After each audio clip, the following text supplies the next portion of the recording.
नमस्कार, मैं मनु सिंह और आज हम बात करेंगे कि पुलिस वाले अगर मुकदमा नहीं दर्ज करते हैं तो क्या करें। जब हम ये बात करते हैं तो हमारे सामने एक आंकड़ा सामने आता है जिसमें 70% एफआईआर नहीं दर्ज की जाती।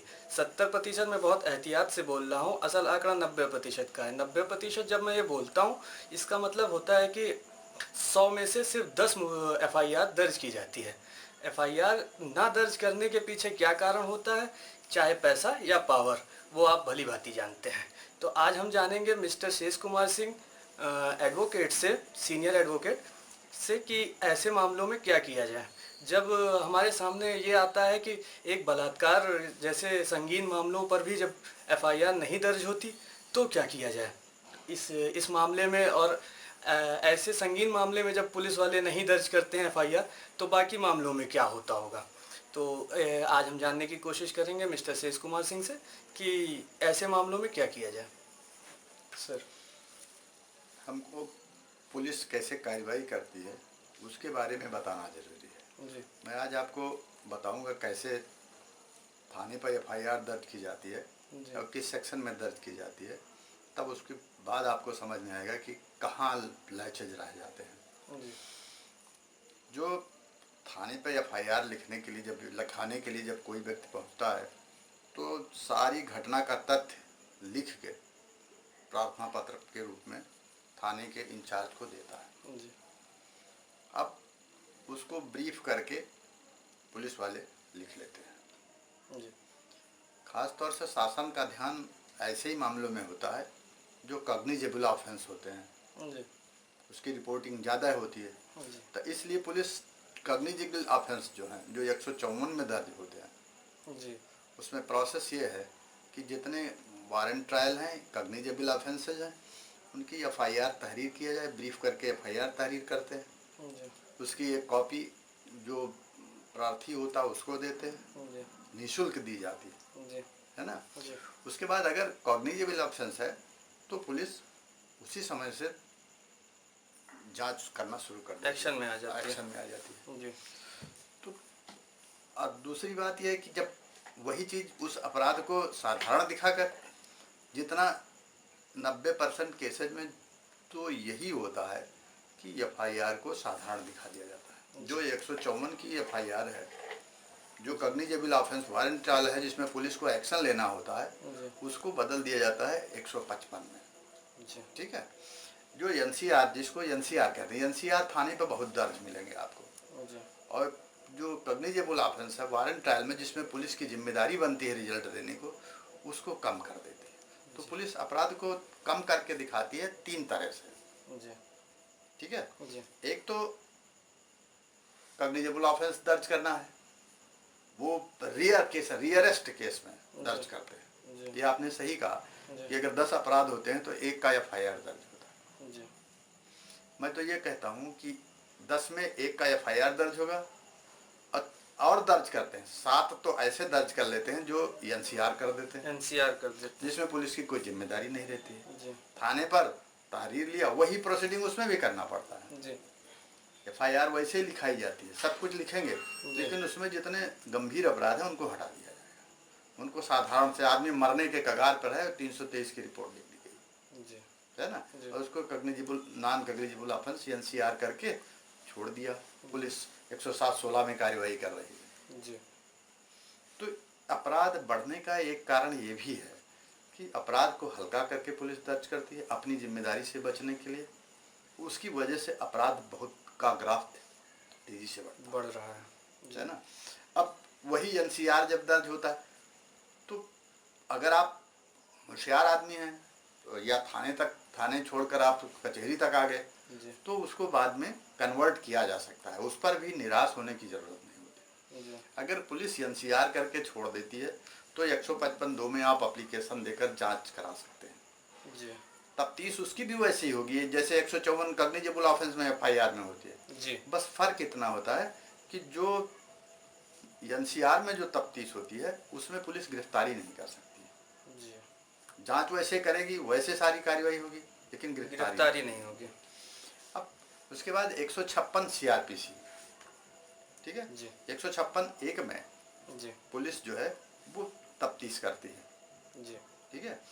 उसी सेक्शन में अगर कोई एफआईआर न दर्ज की गई हो तो आप मजिस्ट्रेट कोर्ट पर 156(3) में एप्लीकेशन दे सकते हैं।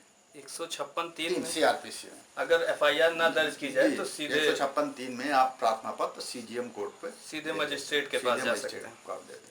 अब जब 156(3) पर चर्चा कर रहे हैं तो उसके साथ 190 सीआरपीसी में मजिस्ट्रेट को क्या अधिकार है यहाँ आना जरूरी है ना। धारा 190 में मजिस्ट्रेट एक चीफ जुडिशियल मजिस्ट्रेट होता है प्रथम श्रेणी का और द्वितीय श्रेणी का मजिस्ट्रेट होता है। दोनों को कॉग्निजेंस ले सकते हैं। जब आप 156(3) में एप्लीकेशन देते हैं तो मजिस्ट्रेट 190 में अपने अधिकारों का प्रयोग करते हुए है ना वो थाने को एफआईआर दर्ज करने के लिए लिख सकता है। ठीक है। अब वही चीज अगर थाना एफआईआर नहीं दर्ज करता, पुलिस एफआईआर नहीं दर्ज करती है, मजिस्ट्रेट के कहने के बाद भी अगर नहीं दर्ज करती है, मजिस्ट्रेट अगर आदेश कर देता है 156(3) में कि एफआईआर दर्ज होनी चाहिए, तब तो उन्हें दर्ज करना पड़ेगा, तब दर्ज करके उसकी रिपोर्ट न्यायालय तक देनी पड़ती है ना। तो एक तरीका ये है, ठीक है, कि एफआईआर दर्ज कर दी जाए। दूसरी स्थिति है कि परिवाद में कन्वर्ट कर दिया जाए। मजिस्ट्रेट भी उसको परिवाद में कन्वर्ट कर देते हैं, क्योंकि एक एफआईआर दर्ज कराने में जो आप मजिस्ट्रेट के पास देते हैं तो तमाम कानूनी पहलू को देखते हुए मजिस्ट्रेट उसको कंप्लेंट में भी कन्वर्ट कर देता है ना। और ये जो 190 में जी जो प्रथम श्रेणी का मजिस्ट्रेट है वो 192 में जो भी कंप्लेंट आती है, जिसको कंप्लेंट जो भी उसके पास आती है वो 192 में सेकंड द्वितीय श्रेणी के मजिस्ट्रेट के पास ट्रायल के लिए भेज देता है ना। तो अब आप इसका जो परिवाद आप न्यायालय पर देते हैं मजिस्ट्रेट के सामने, वो कंप्लेंट के रूप में परिवाद दर्ज करा सकते हैं आप। इसके लिए आपका दूसरा आपके पास ऑप्शन खुला हुआ है, ठीक है। परिवाद के रूप में आप मजिस्ट्रेट के सामने जाते हैं, ठीक है, तो वो बयान दर्ज करता है। दो तरह से हो सकता है परिवाद, या तो मौखिक हो जिसका मौखिक बहुत ना के बराबर प्रयोग होता है, मौखिक का ना के बराबर प्रयोग होता है ना। ये 200 सेक्शन में 201 सीआरपीसी की धारा 200 में, नॉट 201 में सीआरपीसी की धारा 200 में, हाँ, कंप्लेंट बिफोर मजिस्ट्रेट, जो मजिस्ट्रेट के सामने आप लेकर जाते हो तो 200 में एप्लीकेशन पड़ती है, ठीक है। अब उसमें अगर मौखिक है तो मजिस्ट्रेट अगर जो प्रोसीजर में लिखा हुआ है उसके हिसाब से मजिस्ट्रेट को ब्रीफ सुन के दर्ज करना चाहिए, नोट करना चाहिए, उस पर गवाहान के सिग्नेचर बना के और उसको और खुद मजिस्ट्रेट उस पर सिग्नेचर बना के उसको कंप्लेंट में कन्वर्ट कर सकता है, जो बहुत ना के बराबर होता है। प्रोसीजर में हमारे देश में लोग लिखित कंप्लेंट ही देते हैं। दूसरी बात ये, जो लिखित कंप्लेंट जाता है वो 200 में उसका परीक्षण करता है कंप्लेंट करने वाले का, ठीक है, और उसके बाद उसमें पुलिस से रिपोर्ट, जो भी जो जांच करना चाहता है पुलिस से रिपोर्ट मंगा सकता है, मंगाता है, ठीक है। और 200 का बयान जो सबसे इम्पार्टेंट होता है वो परिवादी का स्टेटमेंट होता है। न्यायालय पर हाजिर होकर परिवादी अपना बयान दर्ज करे, है ना। अब अगर 200 में परिवादी बयान अपना दर्ज कराता है, ठीक, और न्यायालय को तब भी ये लगता है कि ये इसमें 200 की बयान की आवश्यकता है, तो वो 202 में पुनः जो उसके गवाहान है उनका बयान लेता है। अब 202 के बताने से पहले हमको धारा 201 सीआरपीसी में बताना जरूरी है कि अगर मजिस्ट्रेट को क्षेत्राधिकार नहीं है, ऐसा भी हो सकता है बाहर है, तो 201 में वो कंप्लेंट आपका वापस कर देता है। और अगर आपका मौखिक कंप्लेंट है तो वो किसी दूसरे मौखिक कंप्लेंट है तो उसको वैसे ही वापस कर सकता है कि आप सक्षम न्यायालय पर जाएं। तो 200 में मैंने बताया कंप्लेंट में क्या होता है। 200 में जब जो सीजीएम होता है, जो प्रथम श्रेणी का मजिस्ट्रेट है, वो 192 में बयान लेकर पार्टियों का, और वो 192 में ट्रांसफ़र कर देता है 192 सीआरपीसी में अपने सहायक मजिस्ट्रेट के पास, जिसको एडिशनल सीजीएम या ऐसे कह सकते हो, जिनको अधिकार न्यायालय से मिला है, ठीक है। तो वहाँ 202 में फिर न्यायालय जांच करता है, ट्रायल करता है। 202 में ट्रायल 202 में जांच करता, ना ट्रायल बल्कि जांच जांच करेगा। अभी जांच 3 तरह से हो सकती है, जी या तो न्यायालय खुद जांच करे, जी या पुलिस से जांच करा ले, जी। या तीसरी तरह से हो सकती है किसी अन्य व्यक्ति को अपराधिकृत कर दे। मतलब कोई कमेटी टाइप की बना नहीं के, नहीं, किसी को भी अधिकृत करके जांच करा ले।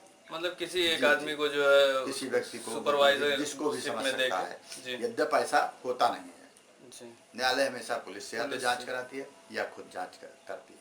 अब अगर खुद न्यायालय जांच कर रही है तो 202 में, जिनका 200 में बयान दर्ज किया जा चुका है परिवादी का, 202 में गवाहान का बयान नोट कर लेता है। जी ठीक है, जी उनको ब्रीफ करता है, नोट करता है जो भी बयान देते हैं। ठीक है, जी और उसके बाद देखता है कि इसमें कोई केस मेड आउट होता है कि नहीं मेड आउट होता है। तो सीआरपीसी की धारा 203 में जी पूरे केस को देखने के बाद अगर उसको लगता है कि ये चलने लायक नहीं है तो 203 में उसको निरस्त कर देता है। किसी कार्रवाई की जरूरत मतलब अगर कार्रवाई की जरूरत नहीं है तो उसे निरस्त कर देगा और उसके 203। बाद ये 203 की कार्रवाई खत्म हो जाएगी। अब एक चीज कहना छूट गया, अगर किसी न्यायालय के द्वारा परिवाद लाया जाता है जी तो उसमें किसी परीक्षण की जरूरत नहीं होती। ऐसा भी हो सकता है कोई न्यायालय परिवाद करे, या कोई लोक सेवक परिवाद करे, या कोई ऐसा लोक सेवक हो जो अपने कर्तव्य के पालन में अपराध हुआ हो, वो कम परिवाद करे, जी है नहीं, तो उसमें किसी परीक्षण की उनकी जरूरत नहीं होती। अब अगर एक्सक्लूसिवली अगर कोई कंप्लेंट सेशन कोर्ट के क्षेत्राधिकार में है जी जी, तो गवाही लेकर उसको, उसमें वो विचारण, उसमें कोई जांच नहीं करेंगे। ठीक है, तो ये रही पोजीशन 202 धारा 203 तक सीआरपीसी, और एफआईआर न दर्ज करने पर क्या किया जा सकता है। Thanks friend, thanks for watching. Please subscribe, comment and ask question. As more as you ask, as more as you get. Thanks.